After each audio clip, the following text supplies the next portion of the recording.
My name is Virgo, and I'm the author of Stand Tall Little Girl and a mental health advocate. I developed anorexia when I was around 12, 13 years old. I lived with the anorexia for around 4 years, hiding it from every single person around me.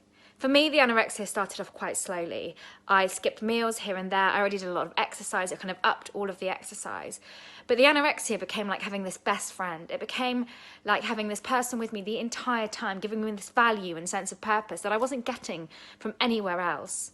I thrived off the fact that the anorexia gave me this reassurance and this purpose every single day, kind of day in, day out. I'd do what it told me to do. I'd skip meals. I'd run a little bit harder one day. And every time I did that, she made me feel so, so good. And I loved that. I also loved the fact that it helped me to switch off from the reality of life. It helped me to switch off from all of that emotional stuff that I just did not want to hear. I did not want to feel any of that sort of stuff. After living with the anorexia for around 4 years, my school eventually got in touch with my mum, and I was referred to the Child Adolescent Mental Health Services, so CAMS. I attended CAMS for about 6 months as an outpatient, and every single day continued to live my life how I wanted to live it. I didn't want anyone to take away this voice in my head. I didn't think there was anything the matter with me, and I was in this constant state of denial that I had anything wrong with me. When you have anorexia, you don't really see it in yourself. It's quite bizarre, really. The way that I view myself is completely different from the way that everyone else views me. And I had to really learn throughout my recovery to accept that I had something the matter with me. But whilst I was still an outpatient at CAMS, I still hadn't got to that point. I hadn't realised that I needed any support and anyone there to help me. Eventually, after 6 months at CAMS, I was admitted to a mental health hospital. I was very unwell at this point. My heart was failing, my hair was all falling out, and my skin was kind of like this yellowy colour. But I still didn't really think there was anything the matter. But I was admitted, and I then spent the next year of my life trying to recover. So learning about food, learning about exercise. And the biggest one of all was actually learning to talk about how I felt. There are a few things that really helped me in hospital. The first one was on the Friday night after I'd arrived in the hospital. So I'd been there for about 3 days at this point, and I felt completely fed up. I hated the fact that everyone was like trying to make me not listen to that voice in my head, and I hated the fact that people kept telling me that I had this thing the matter with me when I didn't think I did. One of the nurses came in to see me, and she brought with her these massive pieces of brown paper. She got me to draw how I imagined myself on one of these pieces of paper.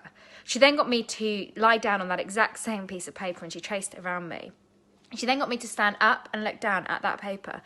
And it was at that point that I had this realisation that there was something so wrong with my brain, that the way that I viewed myself was completely distorted and was completely wrong. I told myself that evening that I was going to just give this a go, and maybe if I just started eating, maybe somehow something would click in my head, and if it didn't, it wouldn't matter, because then by the time I'd started eating, they'd discharge me, and then I could do exactly what I wanted to do with my life. As well as that, I had this real focus on my motivations when I was in hospital. When you have anorexia, you think that you're completely invincible. You think that your life will just carry on and that everything will be okay. But the reality is that if you don't treat it, if you don't tackle it, then you will get very, very unwell. You can't function for that long with an eating disorder. And for me, it took hitting that rock bottom to realise that there was so much more out of life I wanted. I want to have children one day. I wanted to travel. I wanted to get a job. All of this stuff.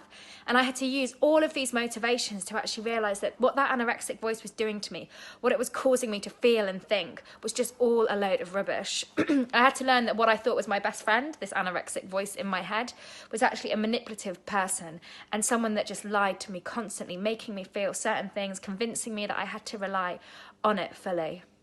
So after a year in hospital, I was discharged, and I've pretty much managed my recovery ever since. The really difficult thing about having an eating disorder is the fact that actually your weight seems to go up, and everyone thinks that just because you're a healthy weight, that mentally you're completely fixed. But the reality is even though you're putting on that weight, even though you are physically healthy potentially, even though you're eating food and you look pretty normal with how much you're eating and things like that, the reality is you can still really be struggling. After going through a relapse and coming out the other side, I decided to raise awareness around this and trying to challenge all of that stigma that comes with eating disorders, all of those misconceptions and misunderstandings. This is when I launched my petition, Dump the Scales, to try and change this whole understanding, to make sure that people with eating disorders, regardless of their weight, they can access the right treatment that they need. It isn't fair that people need to get to a certain BMI before they get that treatment. It isn't healthy, it's not right, and there needs to be a huge change of understanding around this. And my petition is doing just that. It's challenging all of that stigma, all of that awareness problems, and helping people to understand that eating disorders are so much more than weight. What I'm asking for is for the guidelines to be implemented properly across the country, but as well as this, to invest in some kind of GP training so that GPs have a fuller understanding of mental health and eating disorders specifically.